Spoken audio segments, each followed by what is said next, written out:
I'm Leila Riazi. I'm president of the board of directors of the Washington Area Villages Exchange. And I'd like to acknowledge Trish Evans is one of our board members, and she's here with us today. Kim is our right hand woman in everything. She keeps us honest. So she also will be a good point of contact with any application logistics instructions. So, and you'll have her information on the applications.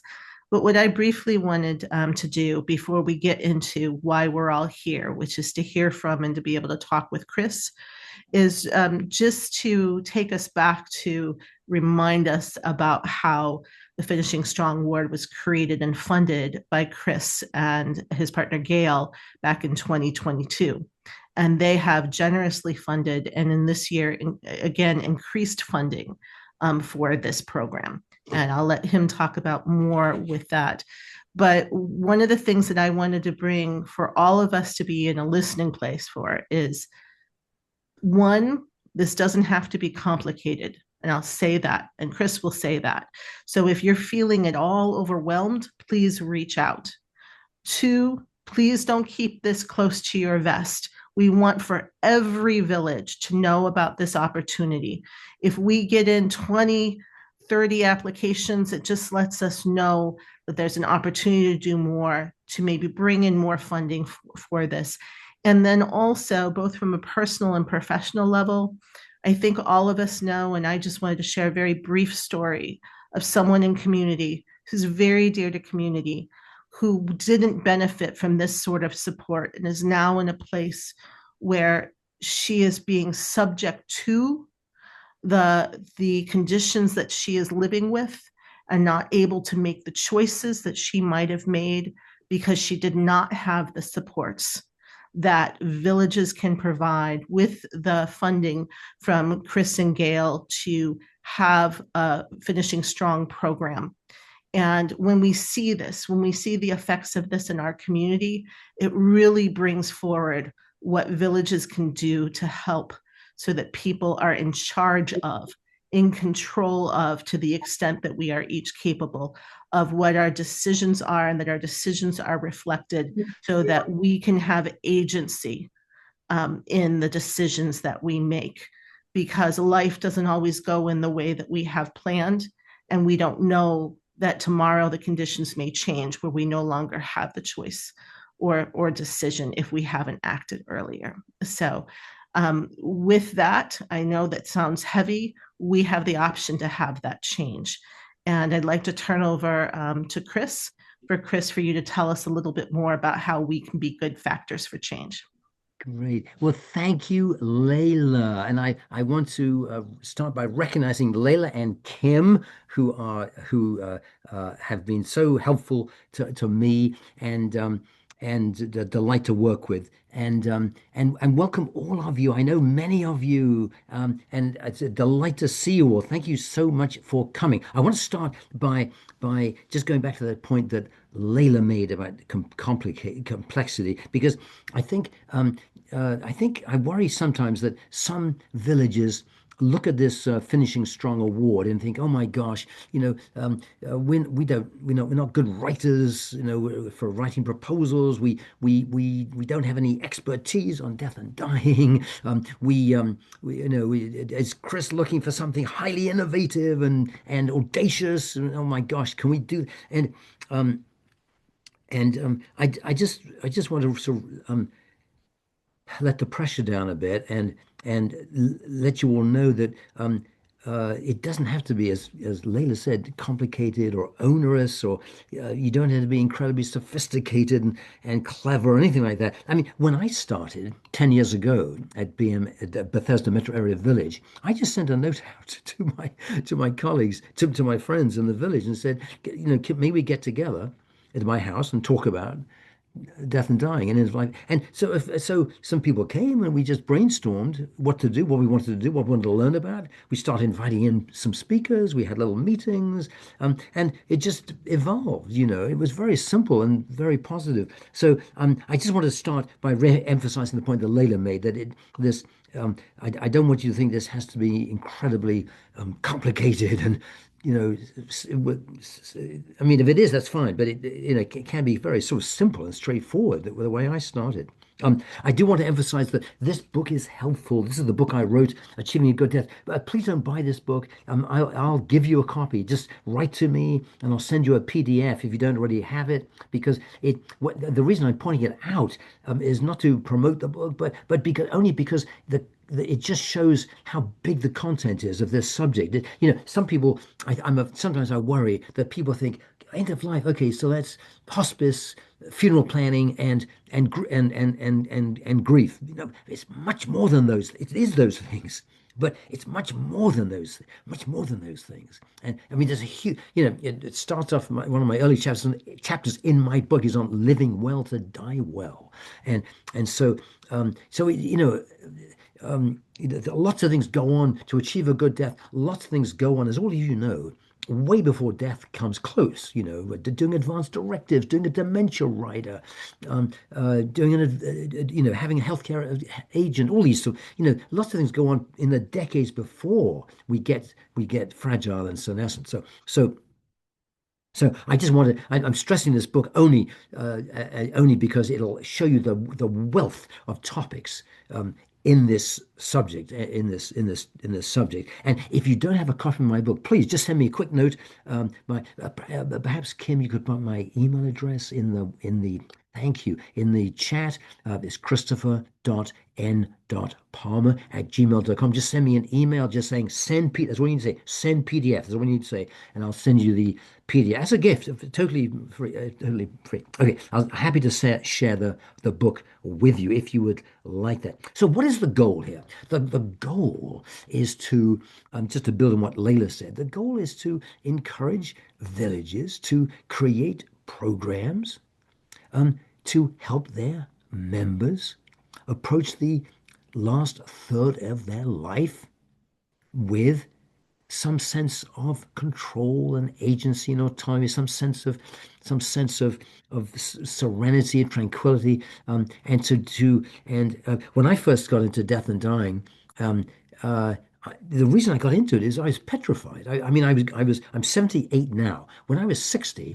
I I realized to my horror that death wasn't up to that point. Death was something other people did. It was nothing to do with me. I mean, but when I got to 60, I thought, oh my God, I'm gonna at some point I'm gonna die, and it really scared me, and that's how I got into this subject because I decided instead of going to therapy that I would confront it. Read about it, talk about it, go to experts and learn about it, interview people about it, start to give talks about it. So, just to just confront it. And I'm still scared. I'm still scared of dying, but perhaps a little less scared because at least I know I have some options, like the Swiss option, VSAID, final exit network, essay guide program. There's lots of options, palliative sedation, lots of options. And um, so anyway, that's the goal, and the programs can be very diverse. There's not just one program. It could be they take all types of. We're open to all types of ideas from you. But I should quickly say that there are going to be 5 judges. I'm just one of the judges, so it's not that and I can be often overruled. But so it's not just me. I mean, there are outside judges, very very good people, people from hospice, people from all over, and so the 5 of us will judge the submissions. It's not just me. I just want you to explain that. The I thought what I would do next is just brainstorm for a second out loud about possible programs. I mean, you can feel free. Usually, I don't know if this is helpful or not, but I was thinking about. when you think about advanced directives and adding dementia right and adding a dementia rider to that advanced directive. And when you remember how few people have an advanced directive, the figure is 40% in this country only. And the communities of color, it's down to 20%. So this is a real problem because an advanced directive, as all of you know, tells your loved ones how you and your doctors how you want to be treated at the end of life. Very, very important thing to do. So on that, you could bring in an expert, someone like me. Feel free to invite me to give talk. Everything I do is pro bono, but feel free to invite me to give talks. But and uh, so so you could bring in, you have workshops, outside speakers, one-on-one coaching, handouts. By the way, on my, perhaps Kim, you could put my website on the chat as well. That is www.chrispalmeronline.com. chrispalmeronline.com. And the reason I'm giving it to you is because on my website there are a ton of free handouts, which will give you lots of ideas of things to do, programs to do. Yeah, thanks so much, Kim. So feel free to go there and help yourself to anything. It's all free. There's lots of 20, 30 handouts on funeral planning, all sorts of subjects you can use any way you want. Okay, so another subject is the legacy letters, the ethical wills. This is a love letter that you leave to your survivors, a lovely thing, an important thing to do. And you could possible programs for that, could include forming groups that meet regularly to discuss drafts, and help each other by sharing experiences and learning. Um, um, so, and lots of ideas there. Caregiving. Oh my gosh, caregivers. As many of you are caregivers, and there are a neglected and exhausted group of people, usually unpaid women, who number in this country by the millions. And village programs there might involve reaching out to members who are caregivers to see how they can be supported and what their needs are. And then, it comes to palliative care and hospice and end-of-life doulas, and there are lots of possible programs there. Again, outside experts coming in, people like me to come in and talk about it. Um, Inviting an end-of-life doula to give a presentation, or a palliative care doctor is a good idea. We've done that here, and it's great. Um, and I don't know, a village could even consider getting on staff an end-of-life doula, or have one under contract, so that when somebody becomes elderly, well, sorry, not a good word, comes frail and needs help, instead of scrambling, you can say, well, here's a list of death doulas who come with good reputations, and well, anyway, whatever. Um, but I think another thing with hospice is choosing the right hospice. I'm just amazed how many people don't don't do this. And the reason they don't check their hospices carefully is because no one's ever told them to. But you should interview hospices. Don't go to a hospice without checking its values are match your values. I mean, a Catholic hospice, they're wonderful, but a hospice run by the Roman Catholic Church may not want to accommodate, will not want to accommodate your, if you want to use, for example, VSED, voluntary stopping eating and drinking. They'll say no. If you want to use medical aid and dying, they'll say no. So, so, um, so choose your hospice carefully. So a program could be helping, coming up with good questions to ask. And then there's the whole area of end of life options. There's the right to die issues. This is very fraught, and medical aid and dying, voluntary stopping eating, drinking, final exit network, all these options. These are ways of hastening death in the face of intractable, unbearable suffering, which is not alleviated by morphine. And and these are very important for people to know about these. So you could again bring in outside people or have talks about them, whatever. Okay, and then of course there's the whole burial thing, body disposition, an infelicitous phrase, but body disposition, how and the common ways, the cremation, incinerating the body at 1700 degrees Fahrenheit is very, very resource expensive and polluting and carbon intensive. Same with conventional burials and the heavy casket and then the cement vault and all this.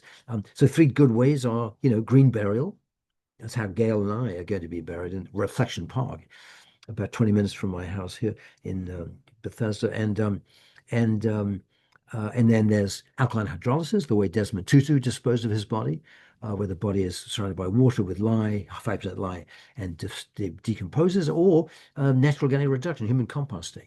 So these are new ways. So there are lots of things. And, I can imagine some village programs could involve doing a field trip to a green burial ground or a hybrid burial ground. A hybrid burial ground being a conventional cemetery where they put some land aside for green burials. Um, uh, so, um, so, other, you could have in-person discussions over coffee or wine, outside speakers. You could bring in somebody, an embalmer, to talk about embalming, why they think it's good, why other people don't think it's so good.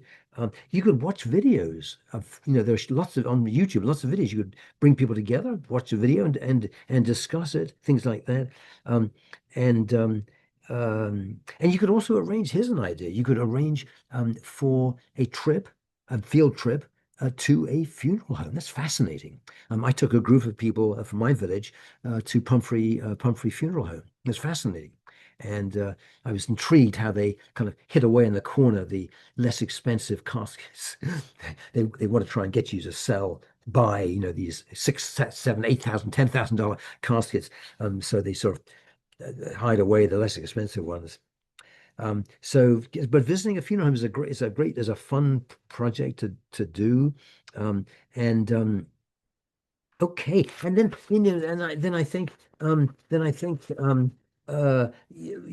other ideas for villages are holding a death cafe where people come together and just discuss without much of an agenda, just discuss their thoughts.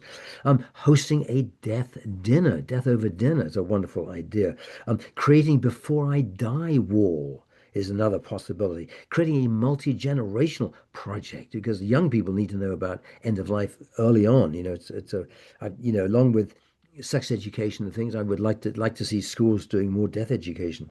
And another idea is watching films. I mean, A Man Called Otto with Tom Hanks about aging and retirement is a wonderful film. You could watch it and then get together and discuss over wine and eats, Or the 1993 film Shadowlands, starring Anthony Hopkins and Deborah Winger, is another very good film. But there are lots of films now on end of life issues. And I want to say that these meetings don't need to be gloomy or morbid or macabre. I mean, I think often people are turned off this subject because they think, oh my gosh, this is going to be so gloomy and we need to be more cheerful, especially with the country in such turmoil.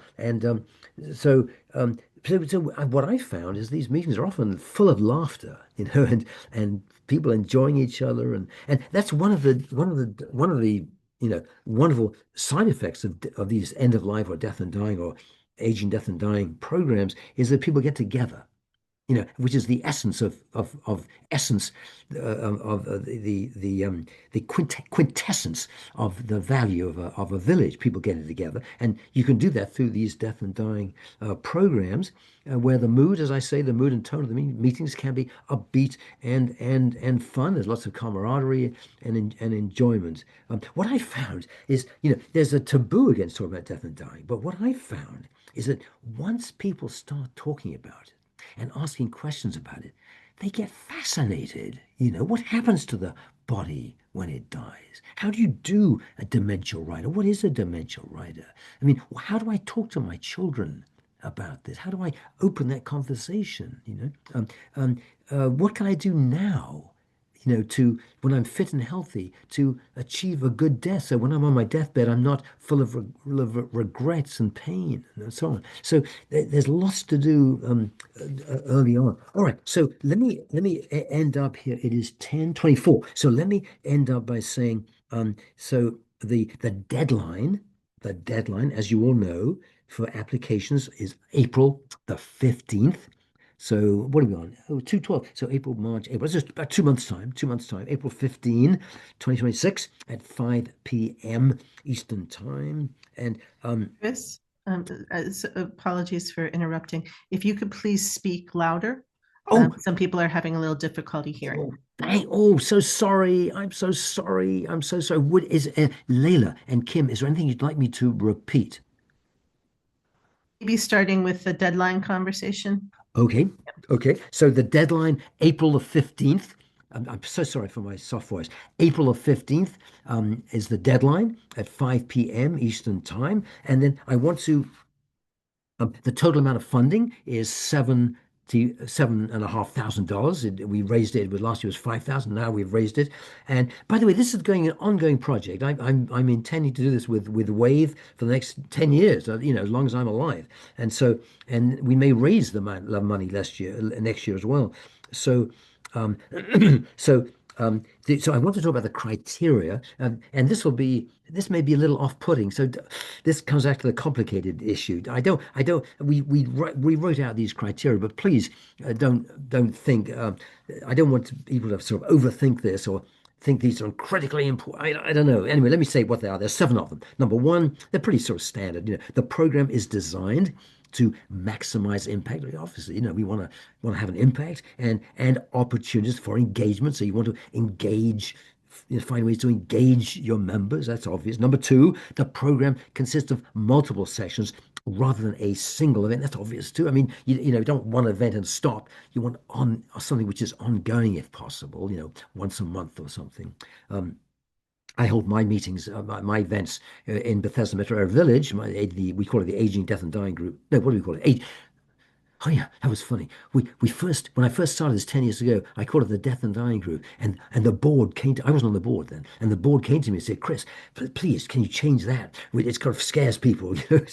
So I reluctantly we changed it to what do we call it? It's Aging Well. We call it Aging Well. Nothing changed in the contents, but we called it Aging Well because it was more, less scary. The board was worried, quite rightly, that people would see this on our website, death and dying. Gee, I don't want to join an organization about death and dying.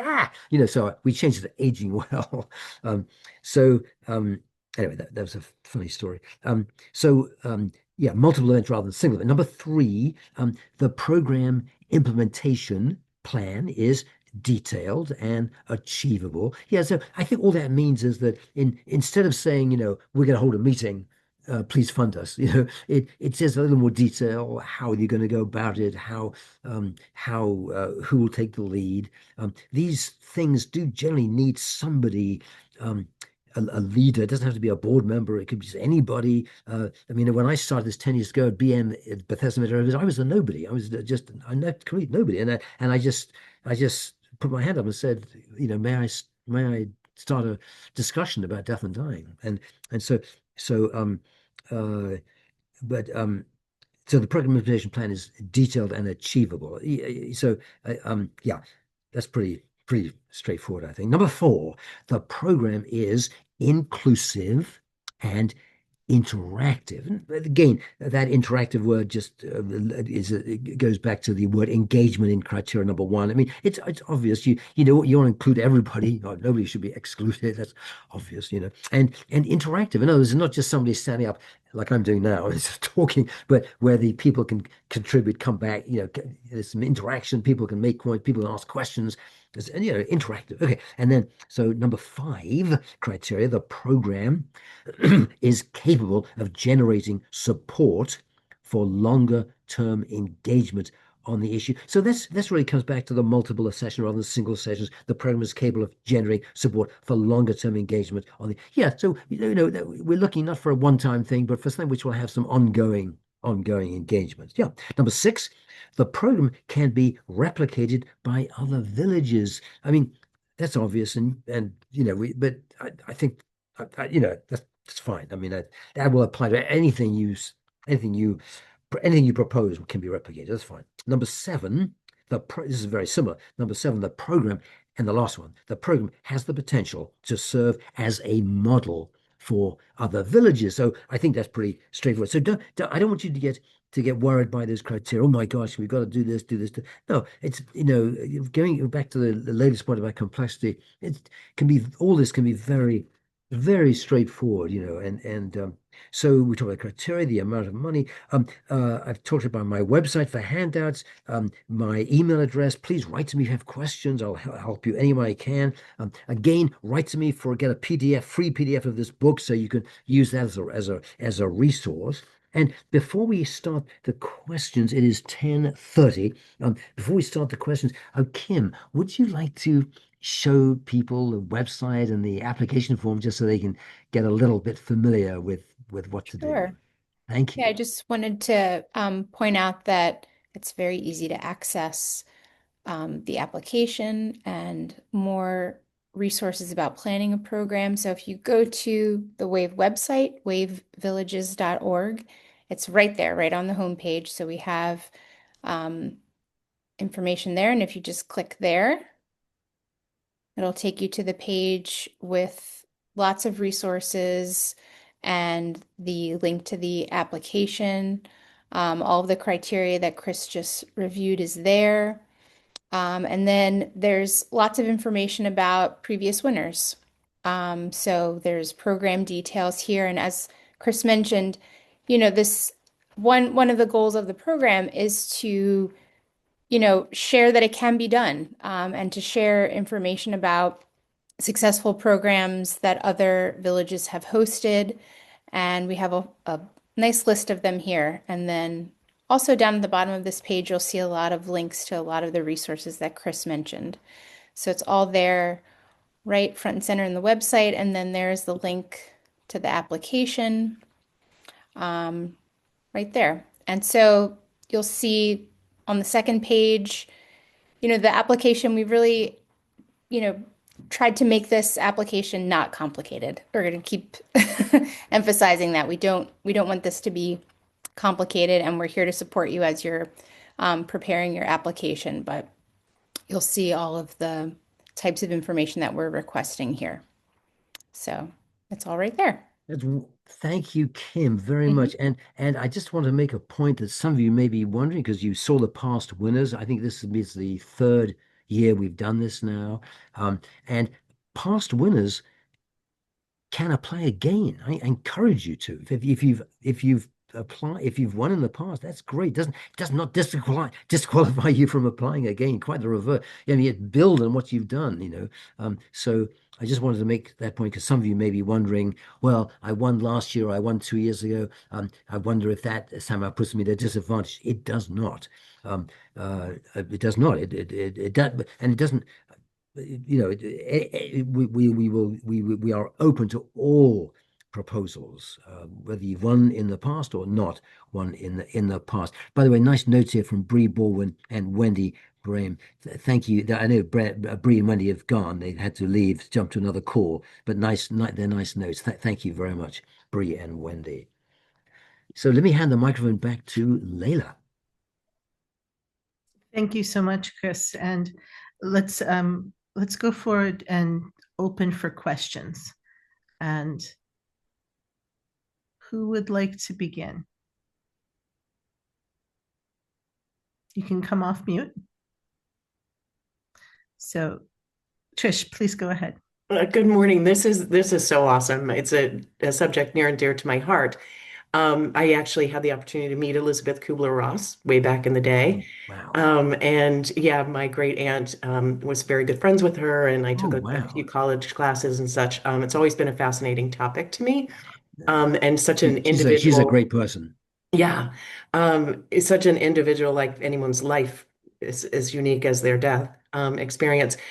But one of the things you mentioned about, oh, it has such a negative, vibe to it, and so you're trying to promote. You touched on it, but I'm curious about marketing, basically marketing this, how to put the spin on it that this is fun and this isn't morbid, and all of those preconceived, Yeah, like, oh, death, you don't want to talk about that. It's right. you're just being, sad and Yeah. morose. But Yeah.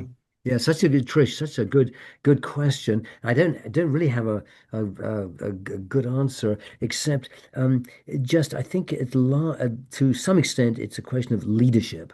And if the person leading the group who doesn't have to have any status other than just someone who's enthusiastic, Um, but that person can say to people explicitly, "This is not going to be morbid. This is going to be fun," And I say I make these I make when I run on my meetings I emphasize that and I bring a lot of try and bring a lot of good humor and laughter to the meetings.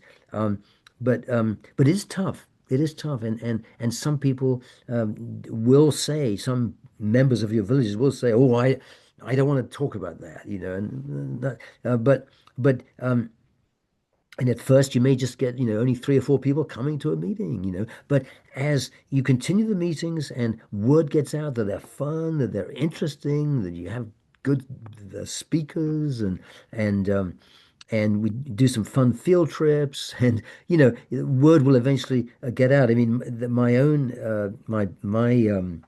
uh, SIG, my specialist group on aging well, death and dying in Bethesda, has been our most popular SIG for a long time. I mean, a lot of people come, and so, but Trish, I want to acknowledge the good points you're making. I mean, it can be a tough sell, and and I think the best way is to address it head on with people. Look, I know you think this might be morbid uh, and and gloomy and saturnine. It isn't. You can just say this to them and say, and uh, thank you for raising the question. I don't have a. I wish I had some brilliant answer, but I really don't. It's just getting the word out that that these meetings are fun and interesting.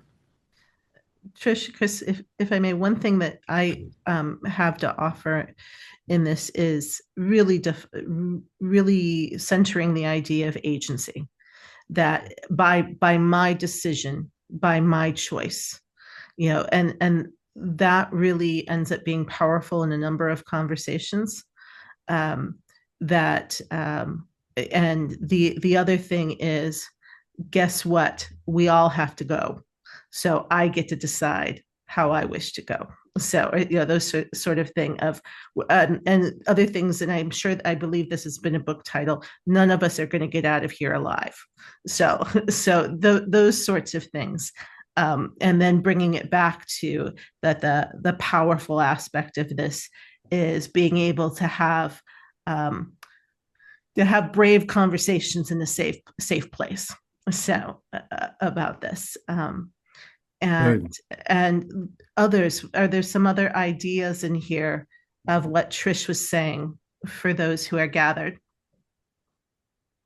If those come forward, please go ahead and share. And then, Chris, in the chat, Yeah, I see it. yes. Valeria. Yeah. So Valeria, thank you for your question. You write, thank you for the presentation. I'm curious about what have been the biggest trouble spots, what they are for talking about death in a community setting. And then you say, for example, are there any prerequisites for starting something like a death cafe? This is from Valeria, from M. Abbott, research coordinator for Glover Park Village. Oh, sorry, M. Okay, so from M. Abbott. Thank you, M. Thanks so much for the question. It's an excellent question. So let me answer it. So the biggest trouble spots are, I think, getting people to come to meetings. And what I do there is, it takes some time, but I write personal notes to people. I really want you to come. I really want you to come. Dear Fred, you can make it with meeting next Sunday about dementia.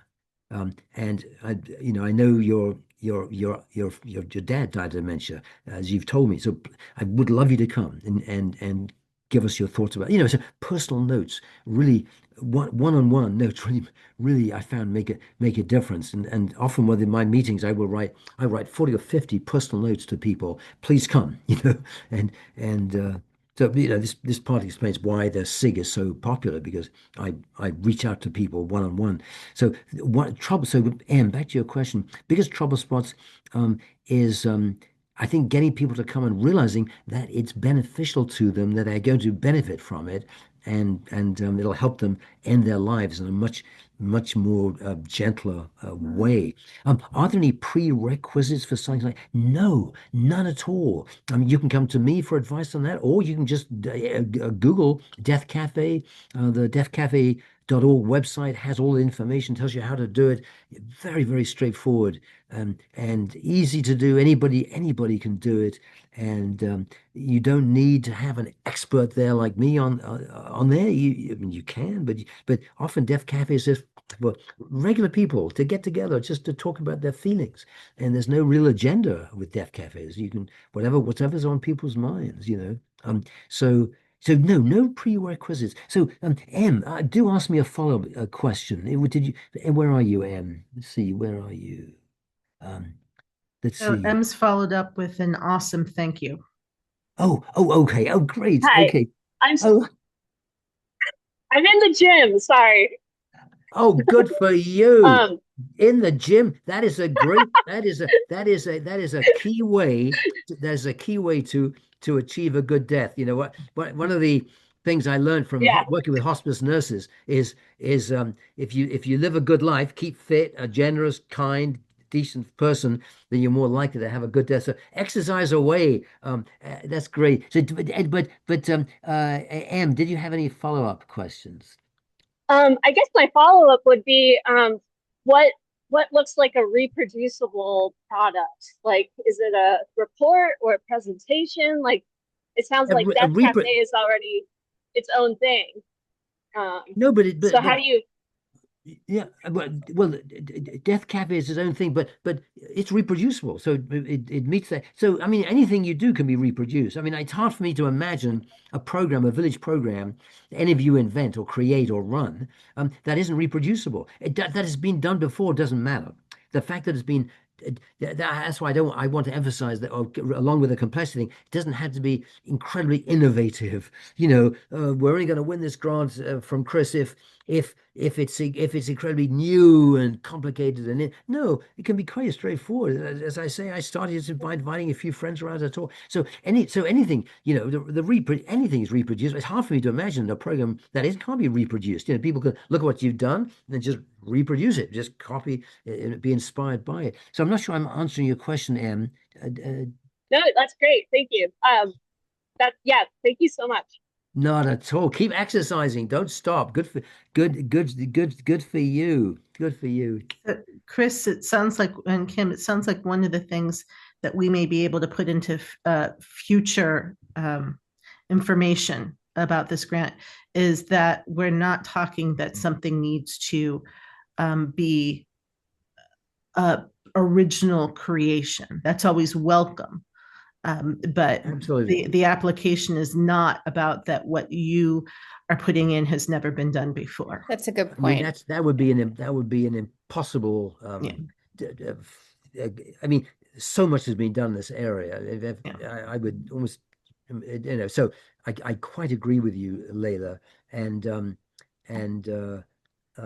no, I mean, I think the key is to go back to basics. You know, how do we just reach people in a straightforward way, and um and yeah. So And it does from the not have to be.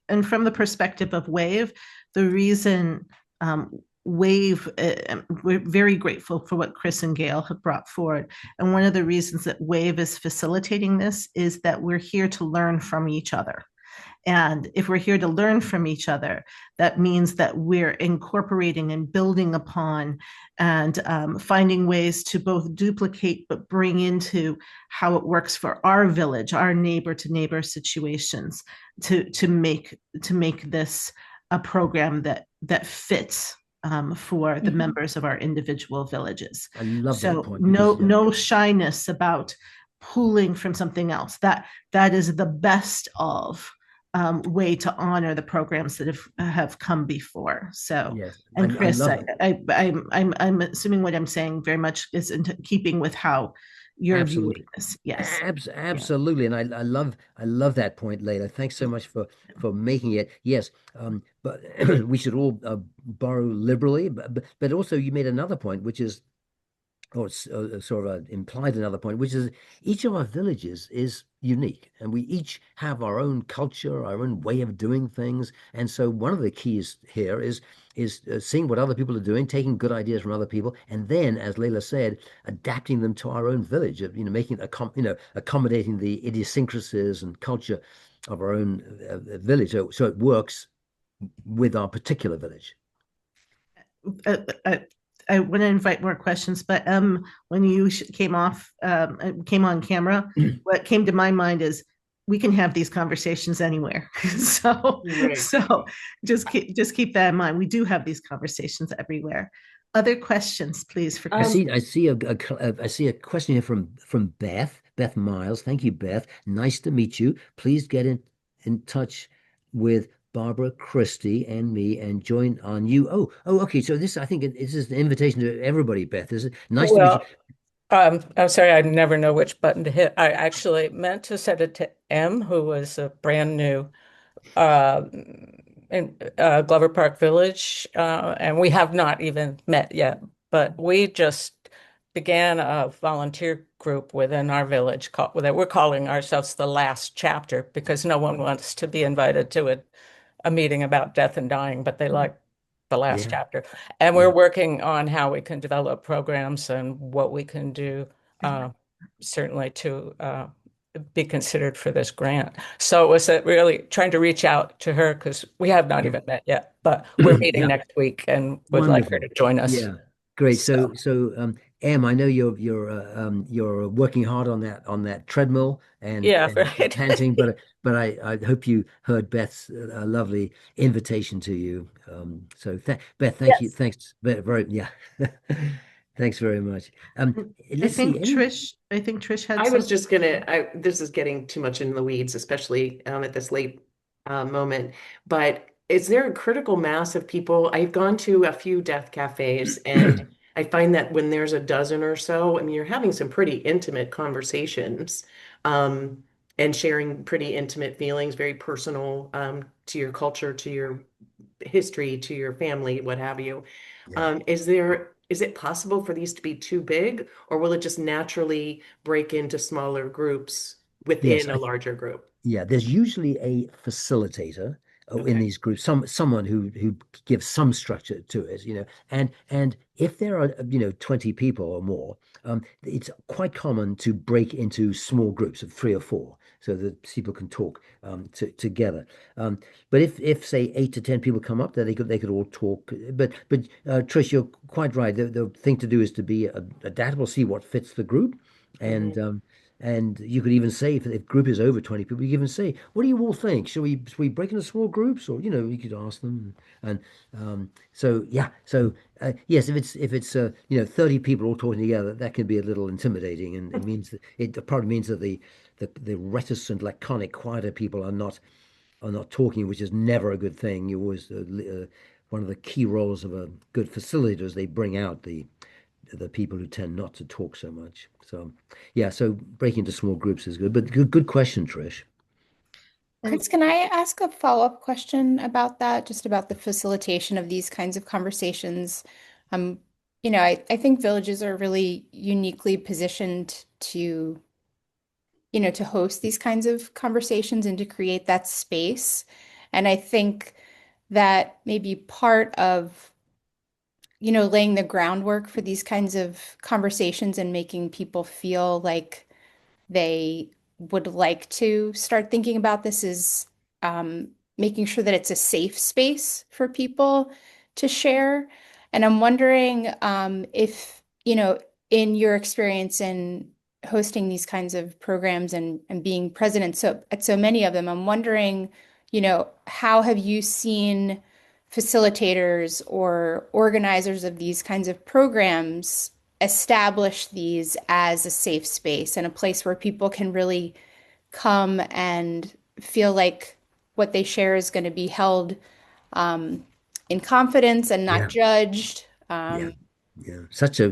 Kim, that is such a great question. And it's not something that can be solved in one meeting. It's something, I think that level of trust can accumulate over time as people see that they can say something which isn't going to be gossiped about, or and so I think, and that's why, but the leader, I think, the facilitator or who's ever sort of overall charge really has a critical role to play here to establish norms and to, if someone says something inappropriate, to say, "Oh, let me just interrupt. That is not something that we want to talk about here." Um, uh, or if someone talks too long, "Oh, let me interrupt you because I want to give other people a chance to talk." And I appreciate the point you're making, but let's talk. You're raising a point that I best for me to talk with you afterwards offline. So please, here's my email. Please write to me afterwards, or here's my phone number. Call me and we'll talk about it there.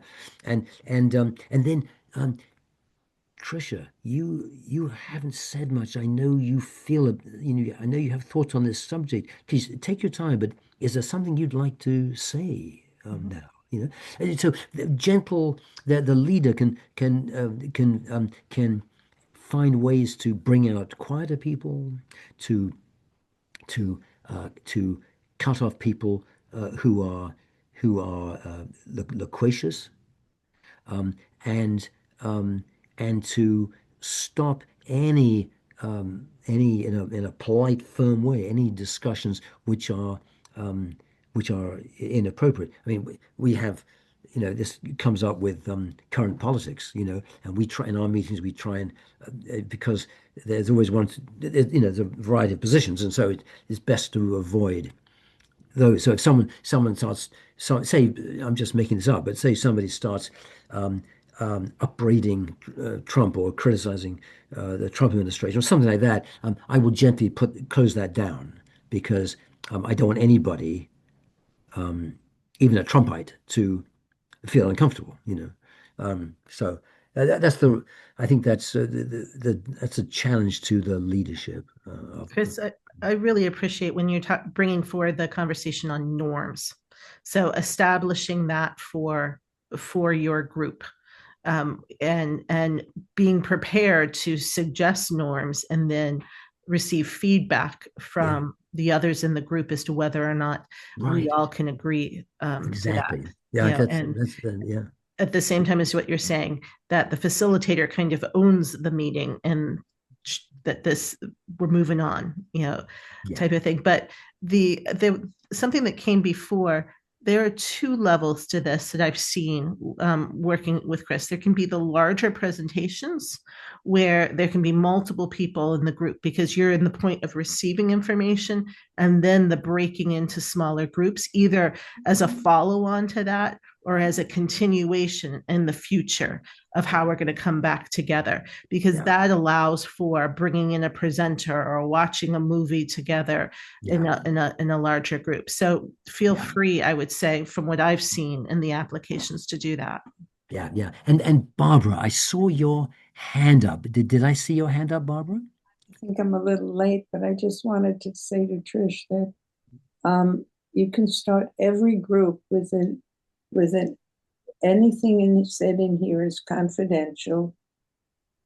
You can talk about topics, but not attribute to anyone.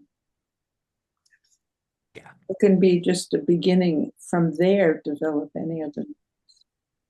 Yeah, very good. Thank you, Barbara. Thank you, Barbara. It is 10:53. We're doing great. Who else has a question or a comment? Or let me just Keela. Did you say Keela or Keala? Keela. Kayala. Kayla, did you have a question or comment or anything you'd like to ask about? Well, one, I appreciate your time, because it is early in the morning for us. And then, second, my sort of kind of approach was because I was already looking into getting the end of life doula certification. So Oh, getting that so that way not only will the nonprofit, you yeah. know, flourish in the long run, but we can start those talks and those Yeah. programs now. Because Yeah, wonderful. we also have, thank you, we also have a pilot mental health program that we're starting. So Ooh, maybe integrating that into it and wow. allowing like that safe space to get Wow. bigger. Wow, I love Keita. I love all that. I love the sound of all that. Thanks so much for sharing. I Thank you. appreciate that. Beth Mars, did you have any final, as we end up here, any final comments or questions you haven't had a chance to ask yet? No, it's all been really informative, and I'm scribbling notes, and we're going to meet next week with our group to talk about of all the Great. many things we would like to do, how to Yeah. focus on what's achievable and Yeah. And let me say to Beth and to all of you, don't hesitate to send me an email or call me if you want to, if you think I might be able to help in some way with the design. Thank you. Veronica, final comments, anything you haven't had a chance to say?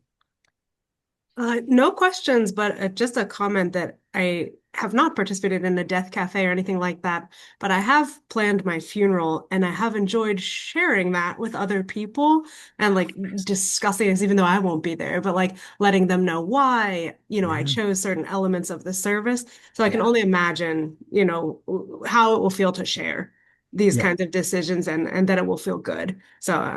I'm just Well, excited good to for learn you. more. Good, Veronica, you are unusual. You are unusual. Good for you. And I've done the same thing. I'm It's the unusual. best. Yeah. Yeah, people find it very interesting. I've laid out my memorial service and as you know, the readings, the music, and Mhm. where and all that stuff. And this is a gift to our loved ones because they don't have to, after we die, they don't have to say, well, what did Dad want? What would he want? It's all laid out. And so they can Exactly. focus on grieving and not worrying about having arguments with a funeral guy, a funeral home. So good for you. So Veronica, thank you much for sharing that. Barbara? Patricia, any fine as we're ending up here, 10:55. Any Barbara has thoughts? her hand Oh, raised as sorry. well. Sorry. Oh, so Patricia, let me come back to you. Barbara, go first, please. I just wanted to know if you had any thoughts about how frequently a program people should be meeting. Is it weekly, monthly? What seems to work? I meet monthly, but no, I don't have any thoughts about that. So people could meet daily if they wanted to, or once every few months. I mean, but I think typically, be once every few weeks, say, or once every month, something like that. Probably should meet a little more than every quarter because that can really slow momentum. So I would say every 2, 3, 4 weeks, something like that. But there's no fast rule here. Oh, And I know. I sometimes just meant what your experience has been. my experience has been that sometimes we run a series of classes, weekly classes. So then the meetings would be weekly. If there's a 3-week class, we did a 3-week class on how to write an advanced directive, for example. Oh, that's good. Okay. Yeah. That's So great. Thank you. so You yeah, not at all. And Patricia, any final thoughts? Thank you. I've heard you speak before, and there's a whole group of us here from the same village, Glover Park Village. So Oh, we're I planning love Glover Park Village. yeah, we're planning to start one of the or get going on one of these Wonderful. programs. That's wonderful. Yeah, that's wonderful. I know Barbara's from there as well. And let's see, anybody else? It's 10:57.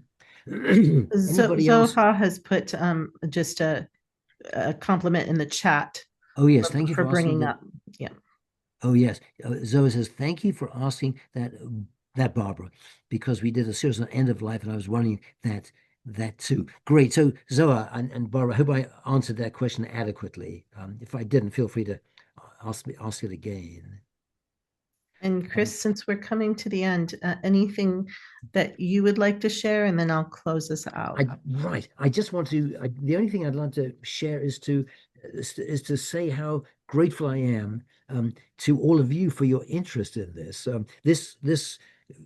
This finishing strong award only works if people submit applications.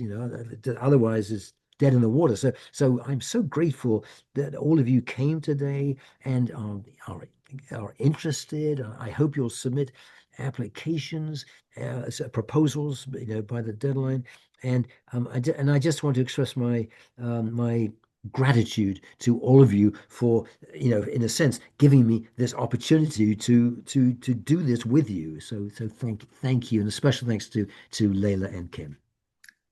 Thank you very much, Chris. And what I would add to that is all of you who have joined here today, you didn't know this, but you've become ambassadors for the Finishing Strong Award. And what I mean by that is don't keep it close, share it. And also think in your role as village leaders. And by village leaders, I don't mean named presidents, vice presidents. If you're here, you're a village leader. And think about that this is a way of making it so that when your members become frail, that they are prepared prior to becoming frail. That when you're talking about conversations of increasing connection or reducing isolation, that these conversations are a way to share identity and share planning. The other thing is, so often we talk about members, but we're also talking about member families and the opportunity to invite family members into a program or conversation and what that does at a community level. Because wow, I love that point. Keala, when you were talking about some of the things, and I'd love to talk with you later because I have been several times at somebody's end of life without being a certified death doula, and that those opportunities and just as communities of village, communities of purpose, our broader neighborhoods, how this can contribute on multiple levels. And then the last thing is, in line with what Chris was saying before, that we're living well to make sure that we also die well in the manner in which we've chosen to live our lives. So all of this is about a powerful conversation, sometimes a difficult conversation, but absolutely a conversation that if you develop relationships and friendships, that it's not something that anyone should ever have to do alone.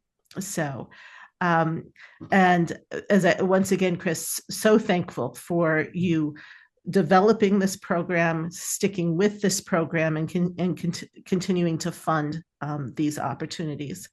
Kim is also available for questions. And Kim, do you already have your email in the chat? I'll add that too. Yep. Yes. And we will have the link up for the video. So please, when you see that, share that, and we will be in email conversations. One of the things, Chris and Kim, that I think would be really valuable that we can pull out of this video and in further conversation with you, Chris, is to just list some of the ideas that have come forward, so that when people are engaging this who haven't seen the video, it's like, have you thought about da da da da da, and list it down through for people to go, oh, I didn't know that I could talk about this or could do that. That this is not a narrow conversation. This is an inclusive conversation. Yeah, so good idea. Good idea. Thank you very much. And be well.